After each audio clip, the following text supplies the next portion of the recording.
Well, the world has sure gone nutty, buddy, even downright cruddy, buddy. Wish I missed the past, buddy, but there's still Buddycast. No, don't be naughty, go meet a buddy here on Buddycast.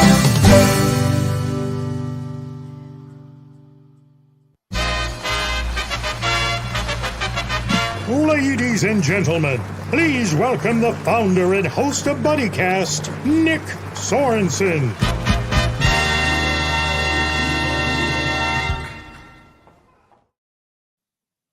It's Sunday Fun Day, and you know what that means. Another episode of everybody's favorite show, Buddycast. I'm live, Nick Sorensen, with a good buddy of ours, a returning buddy, a three-peat buddy, because I think you've been on the show at least 3 times now, haven't you, buddy? I have, Nick, yes. Nice. Our buddy, Paul Smith. Paul's a great buddy of ours. He's my vinyl supplier. He is an avid Elton John fan. He runs Elton John online, and just overall, wonderful, amazing guy.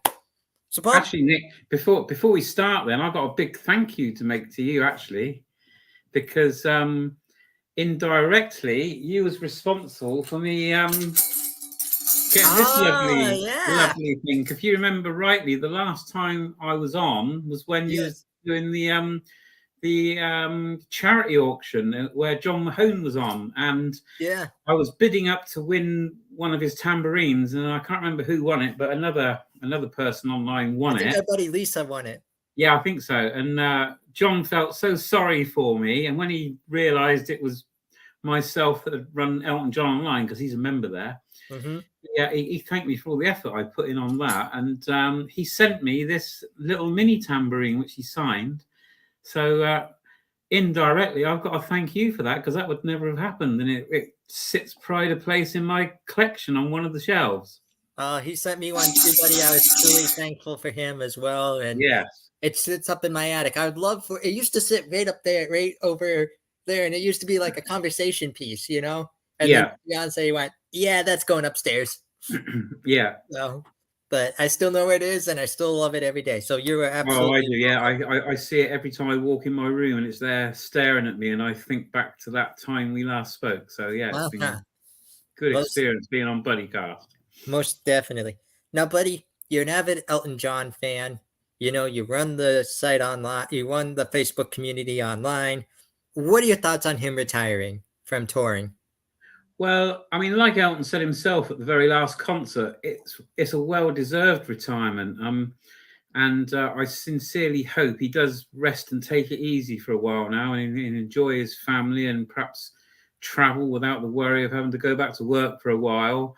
And I truly think he will do that. I think he kind of intimated he's not going to rush back into things if he is going to do anything. And he certainly confirmed that, you know, the world touring is over. And that was the idea of the farewell tour. It gave everybody a fair chance, wherever they were in the world, to try and see him before he finished. And he made that categorically clear. That was it on the world touring front. And he kind of said that he may well do the odd one-off thing, maybe charity events, possibly. And possibly looking into the future, if he feels up to it, he might do a small residency here in the UK of some sort. So, that'll be great if he does that. But I don't think any of us would be disappointed if he doesn't, because we've had plenty of time to see him in the farewell tour the last 5 years. I mean, it got extended by 2 years, didn't it, because of the pandemic? So I think let's hope he has a really nice retirement to start with. And if he feels like he's getting bored and he wants to be in front of an audience again, he's not going to have any problem getting any of us there to watch him, I don't think. Most definitely. I am thankful, and I know a lot of people aren't saying this, but I am thankful for the pandemic, because after the pandemic, when he was starting to come back, that's when he added all of his shows, like all the shows in America, all the shows, like, you know, and if he hadn't done that, I wouldn't have seen him live. No. I think he did have quite a fair few extra ones, including a lot more in the UK at the O2, where it was great for the UK fans to see him more than ever, and he certainly filled those arenas. And the one I went to at the O2 was absolutely electric. It was phenomenal. That's my next question. You went to the final show, the final ever Yeah. Elton John show. Tell us about your experience. Well, it was an all-encompassing experience from before the shows to after the shows and during. So I'll start off right at the start. I mean, obviously through Elton John Online, I've made a lot of friends across the years. I mean, I started Elton John Online, believe it or not, 25 years ago, way before Facebook, when there was a thing called Microsoft Networks, where I had a little group going there.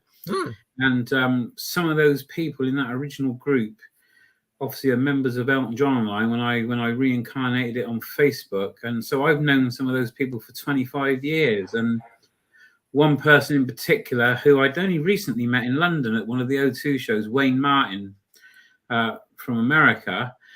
We've been friends online for 25 years. We'd often messaged each other and chatted online. And I obviously run the Elton John store, and he's bought lots of things off me over the years through that for things that he wanted from the UK. So first and foremost, before I got to the shows, I had several meetups with people from across the world and from UK, Scotland, Israel. Believe it or not, I had a friend come over from Israel, and we had breakfast together. And so that whole aspect of it was absolutely fantastic, and that just made me really proud of what's been achieved through Elton John Online, because it's not just me that's made many friends over the world because of that site, but it's lots of other fans, and I know it's made a difference to the shows for many when you can meet up and know people that are going to be there that you've known online.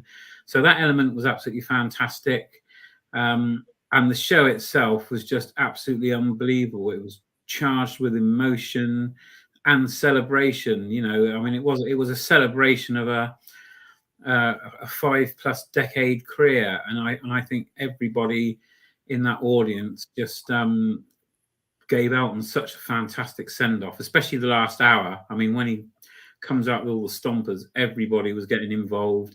The Swedes are quite subdued, actually. It was quite strange because the first part of the show, they were relatively quite rigid, but towards the end of the show, everybody got involved, and lots of loud cheering and standing on their feet.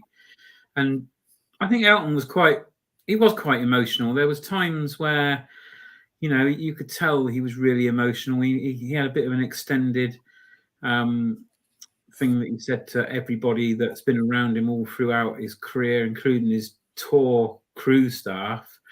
And I wasn't aware of this, but some of them have been with him for over 40 years.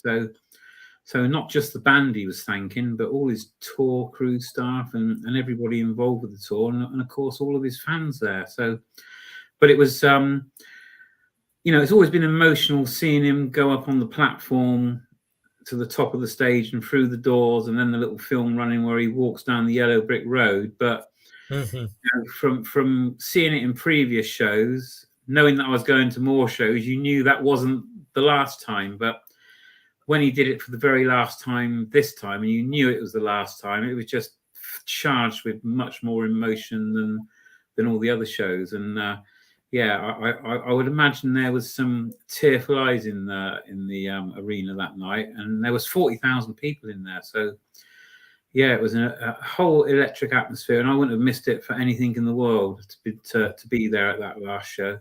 And prepping up to the shows, you yourself have done quite the amount of interviews, even after the show. Yes,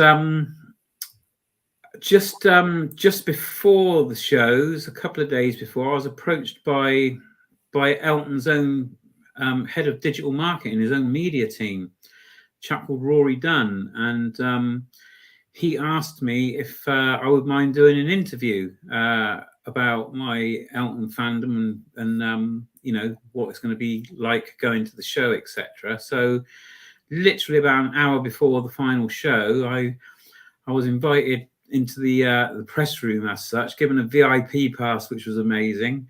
And I spent about 15 minutes in there while they were preparing, getting the little film crew ready. And I did around about a 5-minute interview with them, and just went over what it was like to be a fan and how I became a fan. And I believe that's going to be used across eltonjohn.com social medias to promote what it's like being an Elton John fan and being a fan that was at that last show or going to that last show. So that was quite interesting. And then again, literally about 2 hours before the concert, I was sat around in a bar with some Elton John Online friends, just having a little chit chat before the show. And I had this phone call from our national broadcasting company, the BBC, from their breakfast show team. And I honestly thought it was a hoax. I thought it was a friend of mine playing a trick on me. So they said to me, would you mind coming on to BBC Breakfast in the morning to talk about, you know, how you became an Elton John fan and being at that last show? And I said to them, well, how did you get hold of me?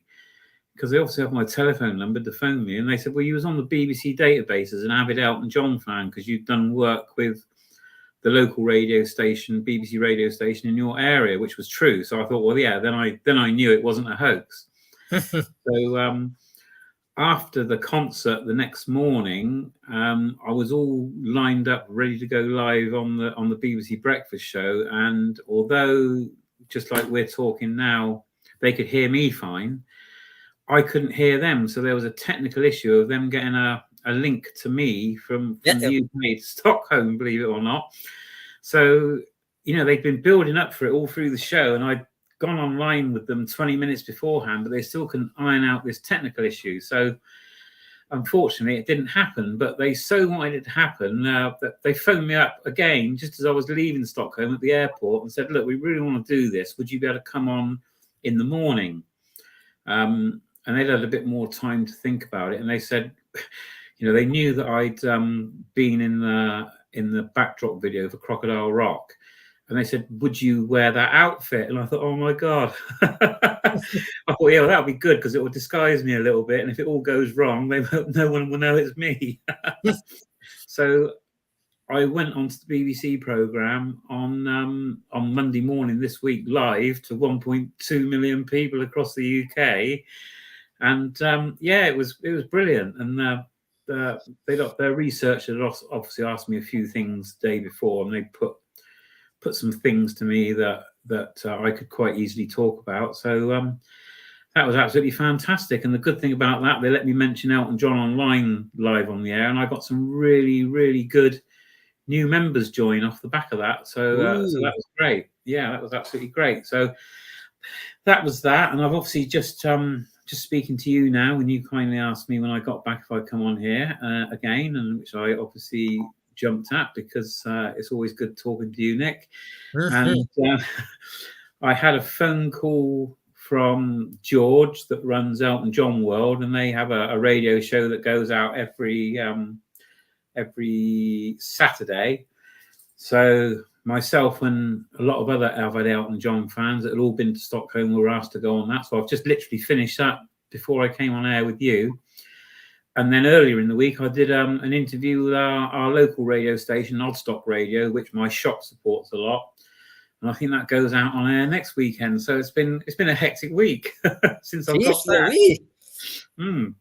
I'm surprised you don't have a personal secretary or someone scheduling you all these things, you know? Yeah, I've kind of needed this week to remember what I'm doing, but fortunately, I've written it all down and I've gone on cue everywhere. So yeah, it's been okay.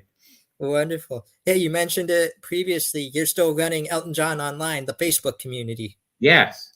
Yeah, I mean, that's going great guns. It's still moving in the right direction, and I think it's a good thing to have now. Obviously, there's still a lot of going to be a lot of Elton John news coming out there, and I try and pull it all together and put it in there, as do a lot of the other fans in there that beat me to it, which is good because it takes the pressure off me to find all the Elton John news. And you know, we've got I would say we've got the majority of the core fans across the world in that group, you know, and it's evolved over a long time now, and I'm very strict in my administration of it, as the people know that are in the group, and you'll see very little spam in there, and I genuinely believe that out of the close to 13,000 people we've got in there, they are genuine fans. And what I see from the back room that everybody doesn't, there's probably like with any group, there's a lot of lurkers in there that just like to read it and don't post it and get involved with it. And obviously we've got our core people that make it what it is. But every month on month, out of those 13,000 people, there's at least 8,500 that come into the site at least, once a month or whatever. So 8,500 different people use my group every month, and I'm quite pleased with that. So it does show that what we're doing in there obviously reaches quite a lot of Elton John fans, and that was the whole purpose of it. And the other great thing with it, like I just touched on a minute ago, is the fact that it's helped people make so many friendships across the world, globally, and concerts are a whole new dimension now. I mean, I love it when I see people posting pictures in there of all the fan meetups, and I'm thinking, yeah, you're a member of Elton John Online, you're a member of Elton John Online, and it's just been great. And I think, I've recently met Wayne Martin from America twice. Although we've been online friends for 25 years, I finally got around to meeting him at the O2 in April. And again in Stockholm, because he flew all the way from America for there. So after just being online friends for 25 years, we finally got to meet twice this year, which was fantastic. And we had so many stories to exchange. And what was evident there was the missing link from the shows prior to the internet, because like Wayne was at, shows in the UK in the 80s that I was at, but we didn't know each other then. And back in the 80s, you went to shows and that was it. You just went to the show. You was amongst thousands of people and you didn't really know them unless, like me, I went with family and friends. So it's just your immediate friend group. But now we've got this big extended Elton family. And I'm just really pleased that Elton John Online has just gone from strength to strength, and we're getting new members. And so hopefully they'll pitch up with people they know in their local community. So all great. And I think it's going to be a continuing legacy to Elton, because it's just going to keep, although Elton's finished touring, there's still a lot of Elton stuff to share and things going on. So it would just be great for people to keep in touch and keep the legacy going. And until Elton decides really what he wants to do. I mean, hopefully in the initial stages, he is going to do what he said he's going to do, and that's just have some really good quality time with his family, which he thoroughly deserves, doesn't he, after what he's done for us as fans over the years. 100%. And I genuinely think he will do that. But, if he feels up to it, I'm sure he'll do what he also said he will do, and think about maybe doing a small residency in the UK, which will be great if he does. But if he doesn't, so be it. We've all been to the farewell tours, and effectively, possibly, that could be the last time that we see him live. But he did go out with a fantastic bang, I would say. Mm-hmm. So, speaking of a good follow-up question to that, have you met? You've obviously met people from the online community in life because of the online community. Yes. Yeah, many. Again, going back to the first incarnation of Elton John Online back in 1998. The first time many of us got together was in New York City around the Madison Square Garden concerts, the one night only concerts, which that was the first time that a lot of people from the UK and the USA got together through my group, and we had this fantastic fan meeting after the show I can't remember the name of the restaurant, but I got lots of pictures of it, where we just got together, and Pam Queer, who's a member of my group now and was then, she very kindly made some little purple ribbons so that when we all got to America, we all knew who we were, kind of thing, and to meet up. And there was another lady called Janice, and I can't remember what her surname is. It eludes me at the minute, but Pam will know because she was big friends with her. And she made a load of Elton John placards, little A4 placards that we held up in the audience. And what amazes me is that many of those placards are on the one night only video. And I'm thinking that's a lasting testimony to what we achieved then with Elton John Online. It was the first time any of us had really got together And then over the years, it's just continued to happen. And I've met many people from the group over the years at the shows now, which has been fantastic. Love it.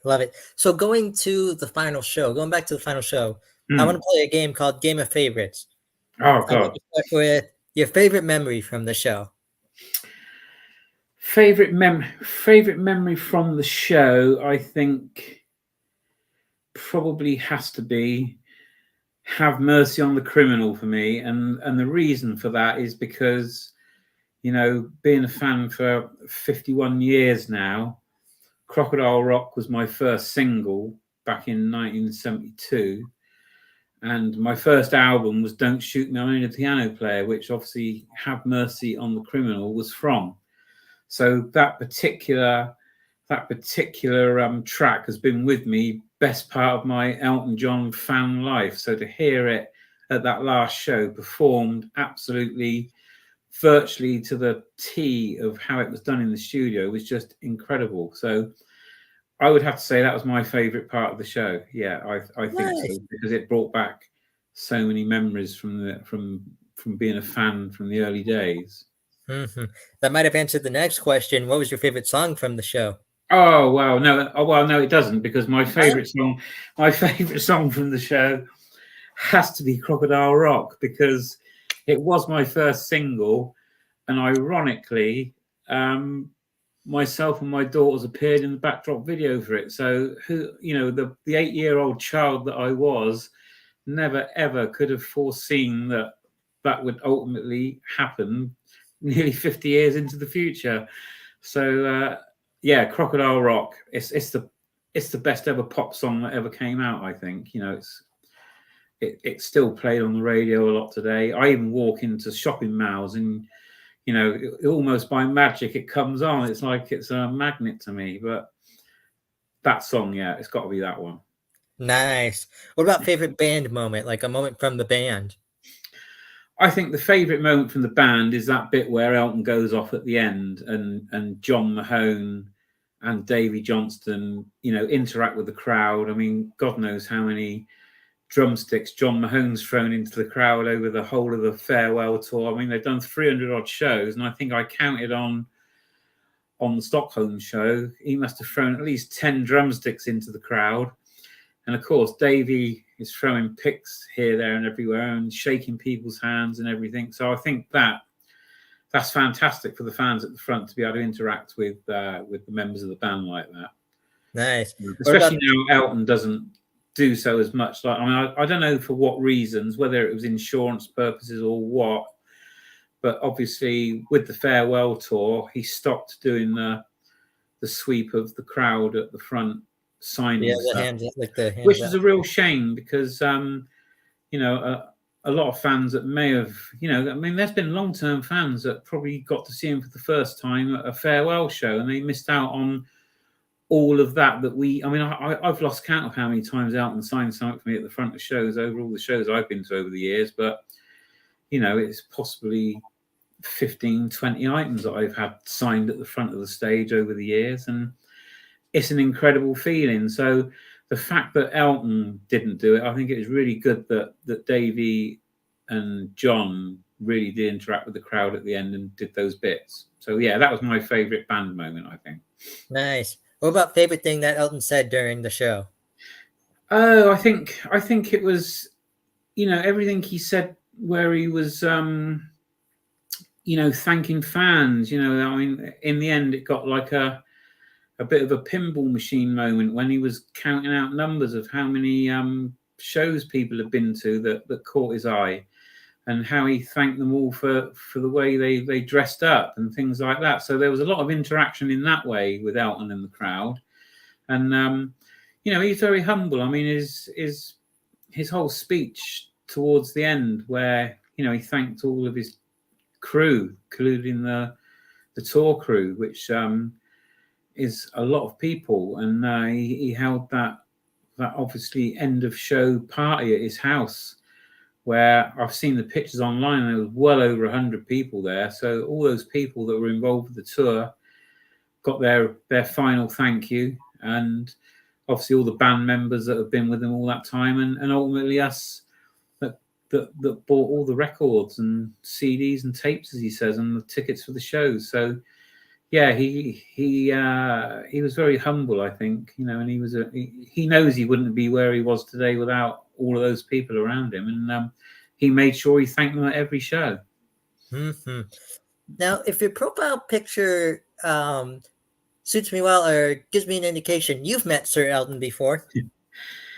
Yes, I have. Over the years, I've met him 6 times, and the very first time, again, and this is going back to my first Elton John online thing on MSN, I arranged a worldwide raffle, and how it happened was many fans across the world donated items to make the raffle happen. So they donated some of their personal things from their collections, and that included Davy Johnson as well. I've still got the envelope that Davy Johnson sent me something for the raffle, and it's got his signature on it, because obviously with like customs you have to sign to say that you're the sender of the thing. So that was the first time I ever got an autograph from Davy Johnson, was through the post for that raffle, and it raised over £1,000, and wow. And although the Elton John AIDS Foundation wouldn't get behind it, because I tried to get them to get behind it, they wouldn't.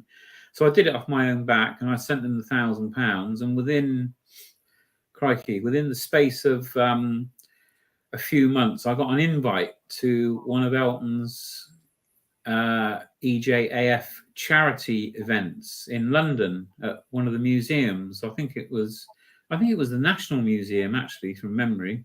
Could have been the Victoria and Albert, but I can't remember. But it was to celebrate World AIDS Day as well. So it was on December the 1st, 1999. I remember the date vividly, and I took myself and my wife to that, and we were literally sat on the next table to Elton all evening, because there was a dinner as well.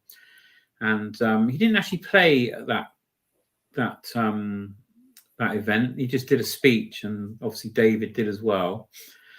So anyway, I clocked Elton on his own at the table near the end, just sat on his own, and I thought, well, here's an opportunity for me to go and have a little chat with him. And I did. I didn't let him know that I was a fan, because I didn't think it was the right time to do that. But I had a chat about the Elton John AIDS Foundation and thanked him for the night, and very easy to speak to. And I just asked him if he would sign my ticket for the night, and he did without any hesitation at all. So that's one of my treasured memories. So that was the first time I met Elton. And then a year later, this is absolutely amazing, because there I was, this fan since 1972, never ever thinking you would ever meet your idol as such, music idol. And there I was in the space of two years, or within the space of a year, meeting him twice. The second time was when the Rocket Club first happened and came about. There was a membership fee, and I think it was about £25 a year, so not a lot. And you got a gift for that as well. So I think the gift in the first year was a solo CD where he'd performed at Madison Square Garden. And so when the Rocket Club first started off, they gave you the chance to enter to get backstage passes. So I got a few of those actually at the time, because I guess there weren't that many members in the original days. So anyway, I got backstage passes for the concert he did at Woburn Abbey in the UK here, and it was the first concert that I took my eldest daughter to, who was 8 years old at the time, because both my daughters have become mad Elton John fans. Mm-hmm. My younger daughter was really too young to go to a concert. She was only 4, so I took my eldest daughter. So we got into the backstage area, and we just couldn't believe it. The group was split into 2, and Elton comes out, and we all get round in like a quarter circle, and one by one he comes round, shakes our hands and speaks to us all. And he bent down on his knee, because obviously my daughter was only so high. And he had a little laugh and a joke with her, because she had in her hand at the time a little flag for the Hercules fan club, which was an unofficial Elton John fan club. So he sort of told her off. He's in a joking way. He said, "Oh dear, you've got one of the wrong fan club flags there." So that was quite funny. And then at the end of that, he got in the middle of it all. We had our photo taken with him, so that was great. So that was the second time I'd met him. The third time was at another EJAF event that I got invited to, which is the opening night of Billy Elliot. And that was absolutely phenomenal. I went to the theatre that it was in. Elton and David were sat literally in the row in front of me and to the right of me all evening. And then again at the dinner afterwards, Elton strangely was sat on the table next to me again. So all evening, Elton was there with his top table of people. And again, the same situation. People drifted away. We just sat there on his own. I went and had a little chat with him again. Didn't feel it was right to ask for a photo because it was at a charity event and we weren't allowed any cameras in there. So I just spoke to him and he signed my program for me. So that was good. And then the other two times were,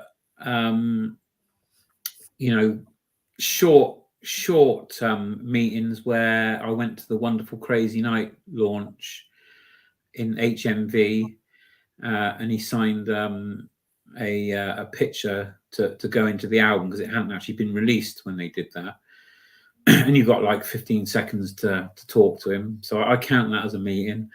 And again, for the launch of his book, I was one of the lucky people that got a ticket to go to Waterstones in London. And again, same thing, 15, 20-minute chat with him, signature in the book. And then the most incredible one of all, and it had to happen this year in his retirement year, and I never thought I'd get the opportunity to have a picture taken with him, but it kind of all dropped into place. Thanks to Tony King and his book signing. Tony was responsible for myself and my daughters getting into the backdrop video at the filming when we did that before the farewell tour started, because he was the artistic director from Rocket Entertainment that was in charge of putting that together. And he was quite taken by my daughters, I think, rather than me, the old fan, because I think he thought it was great that two young girls had followed in the footsteps of their father and become genuine fans. So we did two auditions, actually. Well, there was three auditions. One, you had to send a photograph in and say why you was a super fan. So we got through that. And then there was initial filming in London. And I guess they narrowed it down from that to the final filming. And even at the final filming, you weren't guaranteed to get into it. But we did. And the first time I knew about it was when one of my friends in the USA went to the first show and said, "You was in the video." And they sent me a picture. So that was the first time I knew that we'd actually been chosen, which was great. So anyway, I went to Tony's book signing. And obviously knowing Tony's background, there was going to be a lot of content in the book about Elton because he's been involved with Elton most of his career. And he was responsible for John Lennon, for sure, going to the Madison Square Garden concert with Elton in 1974. Ooh. So anyway, the lights dimmed. Tony got into his interview to talk about the book.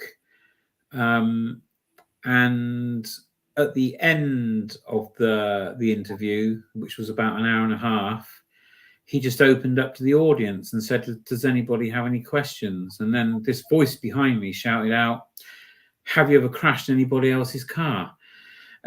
To which there was a loud laugh, and the voice was Elton, and I couldn't believe it. I looked around, and Elton had been literally sat behind me all evening from when he came in. He didn't come in at the start because he didn't want to take things away from it being Tony's evening. And obviously, if Elton John would have come in at the start, it would have probably caused a bit more of a fuss and taken a bit of the limelight away from Tony. So good on Elton for doing that. So the lights dimmed, and he must have come in part way through. So at the end of the evening, there was a few people lining up to talk to Elton, who he obviously knew because he was in sort of like good conversation with them. And I thought, well, this is a chance I can't miss. So I joined the queue. And the ironic thing was, after the sort of three people in front of me had finished with him, as soon as I was in front of him, I thought, what's going to happen now? But he put his hand out straight away and shook my hand. And before I even said anything, and I honestly don't think he obviously didn't know who I was, but he thought, well, he must know me. And anyway, I told him the reason I was there, obviously to support Tony in his book, and that Tony and I had become kind of friends over the years because of the fact that myself and my daughters ended up in his backdrop video for Crocodile Rock. And he said, wow. And he said, well, you've got another 37 shows to go. And then I said to him, the ironic thing, Elton, is the fact that in 1972, that was when I first discovered your music, and Crocodile Rock was the first single that I ever bought of yours. And here I am all these years later appearing in your backdrop video. And he said, that's incredible. And I said, I am actually going to be at your last show in Stockholm, and it'll be my 79th show. And he said, wow. He said, thank you so much. Your support means a lot, or words to those effect. And he shook my hand again at that point. And I thought, well, here's my opportunity. It's the first time I felt the opportunity to ask him for a photo opportunity, because it was in a relaxed environment. It wasn't a charity event.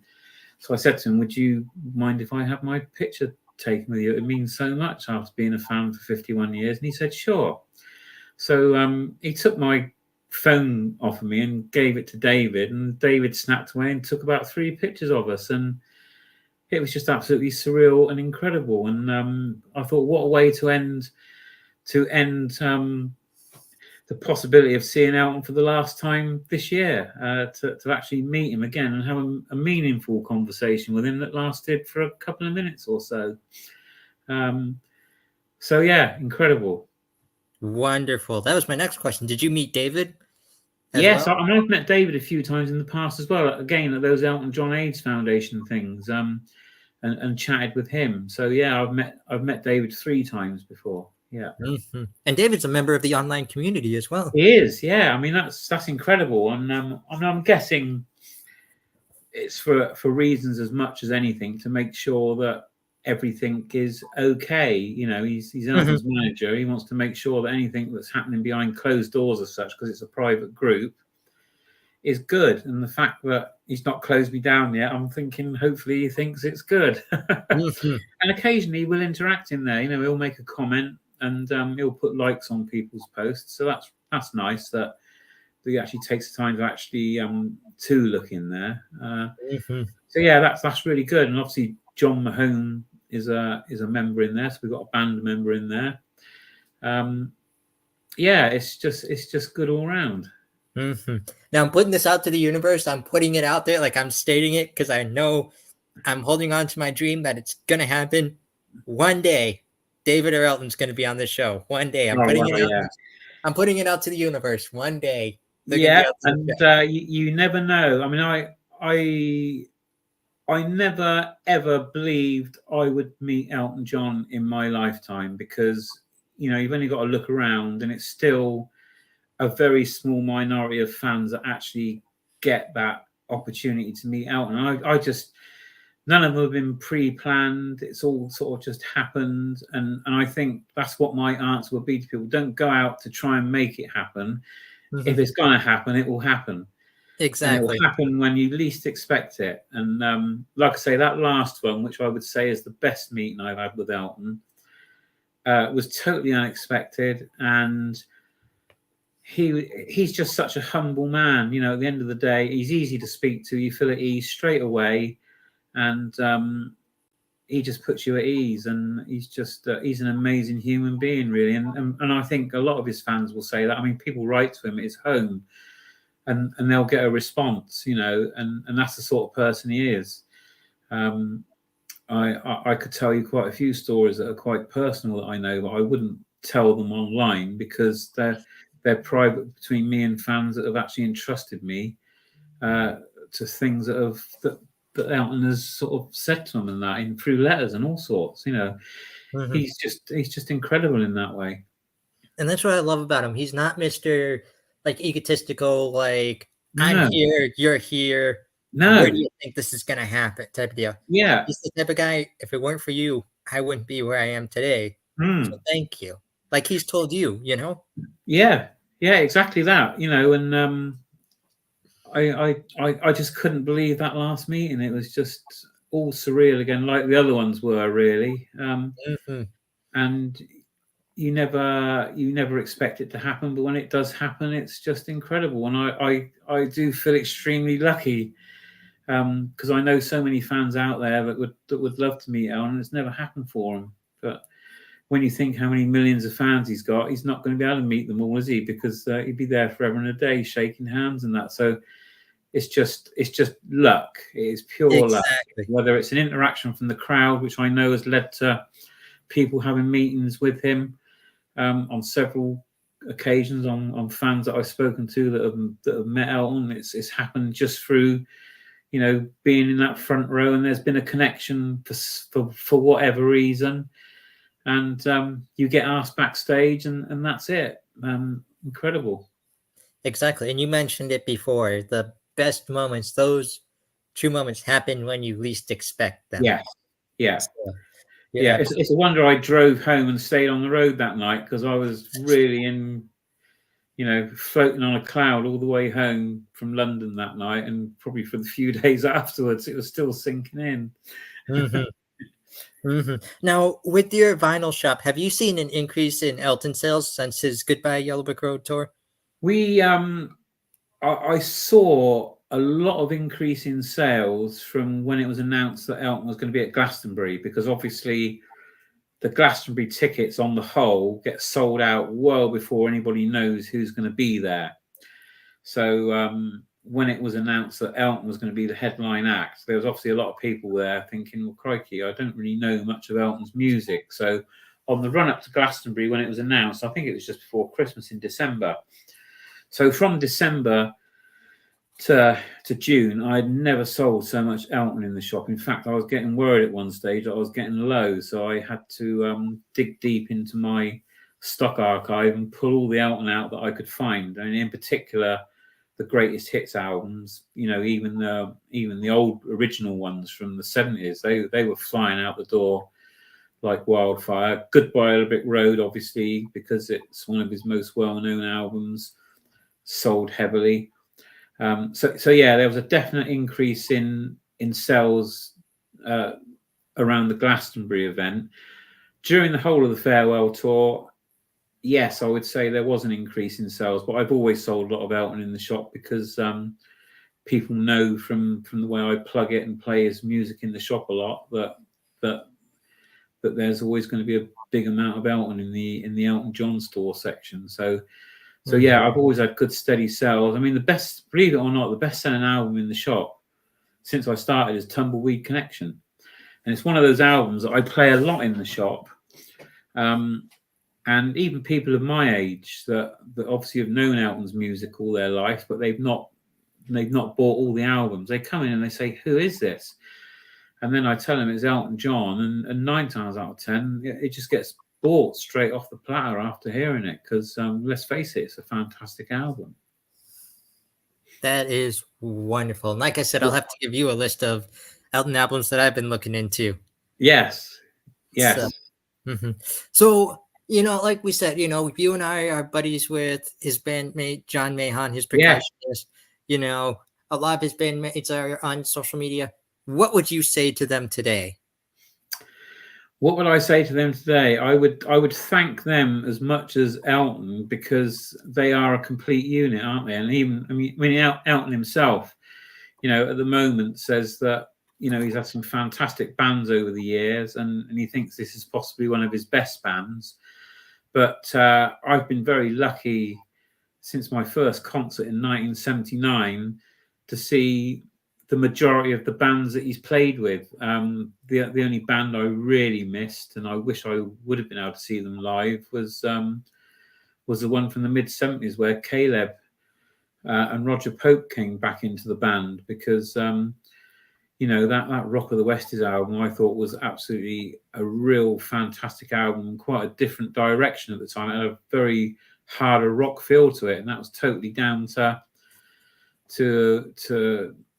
Caleb and Roger coming back into the band, because you they were a big influence on that sound, and then obviously going into Blue Move. So yeah, I was sad that I didn't see that band play, but I've seen the original band, Elton, Dee Murray, Nigel Olsson, and Davy Johnston. Also with Ray Cooper in at that time as well, because in the 1985 tour, Ray was back in the band then as well. And then right the way through, where we've had various different members, Fred Mandel and John Jorgensen, obviously. So yeah, I've seen probably just about every band that's been through, apart from the Roger Pope and Caleb years, and which was sad that I missed that. But I would just say to all the band members, what a fantastic, obviously, contribution they've made. And we've got the studio albums to remember them by, and obviously all the concerts we've been to over the years. Wonderful. What about one thing you could say to Sir Elton? Well, I suppose I've said it really, because I did say it at that last meeting. I thanked him for all the great music over the years, and the live music in particular. And if I was going to add anything to what I said to him, it would probably be that his music has been there at times in my life when I needed a bit of a crutch. I've lost both my parents, and one, sadly, my father, was when I was quite young, when I was 21. So, Elton's music was very important to me at that time when I went through something like that. Mm-hmm. And for a good couple of years afterwards, I think Elton's music probably was a big help in my life then. And again, my mother died unexpectedly 14 years ago now. And again, you turn to things that give you a little bit of a lift, don't you? And Elton's music's always done that to me. If I've had particular lows in my life, I know that I can go to that music and it's going to pick me up. So I would have thanked him. I probably should have said that to him at the time, but you're so in a rush and not taking up his time. I took up a couple of minutes or so of his time, and I thought that's enough. And that's what I would have said to him. Yeah. Wonderful.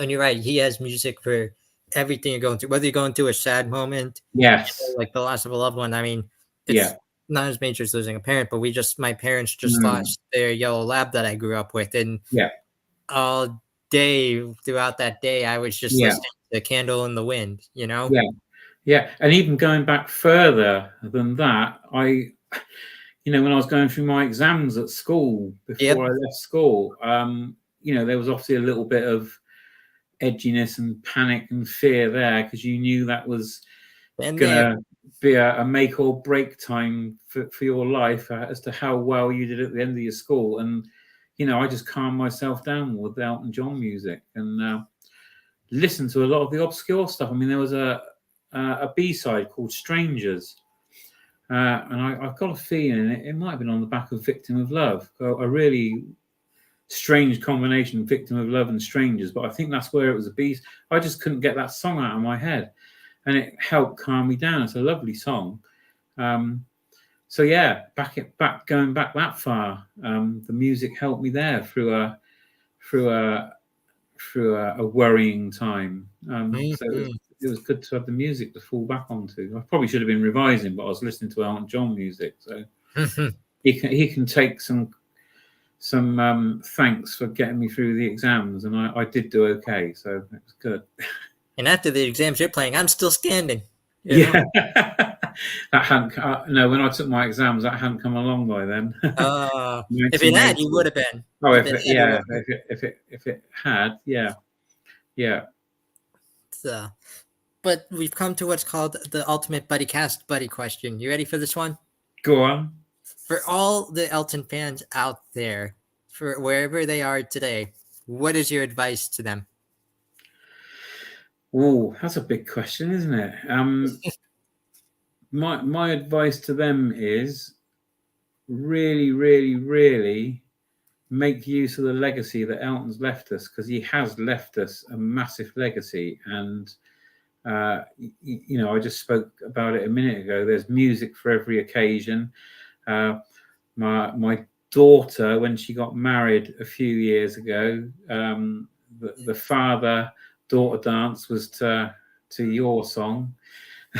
So there's a song there for every time in your life, and just make the most of that legacy, I would say. And also, Elton's still going to be around. He's going to be in the media, and if you want to meet him, never give up hope on that, because it can happen at any time, just out of the blue when you don't expect it. And I think that's the way to think about that if you're still wishing to meet Elton. There's probably more of an opportunity than ever, because he's going to be out and about. He's still going to be in the news. He's going to be doing stuff for the Elton John AIDS Foundation.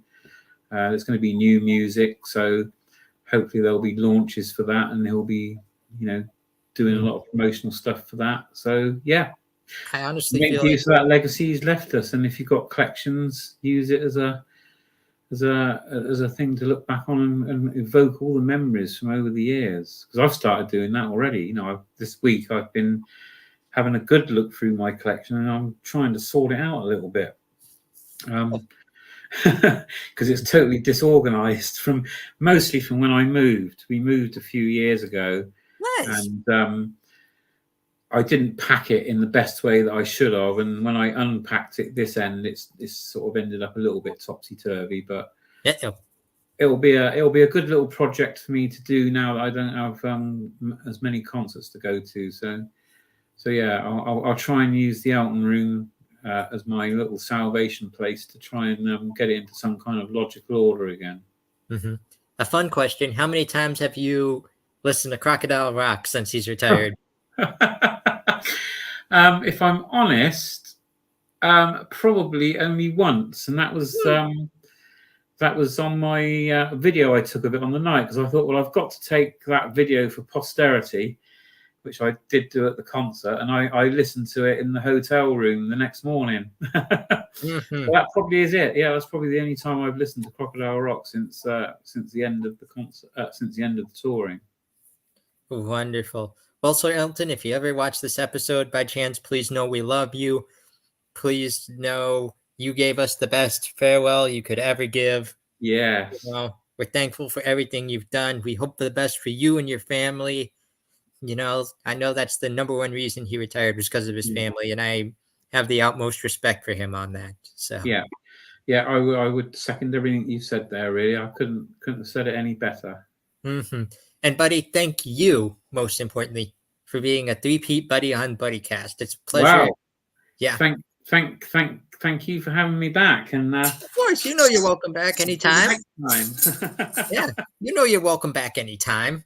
Yeah. Cool. But Buddy, I got to ask this before we close out the episode. Number one, stick around. We'll chat for a minute.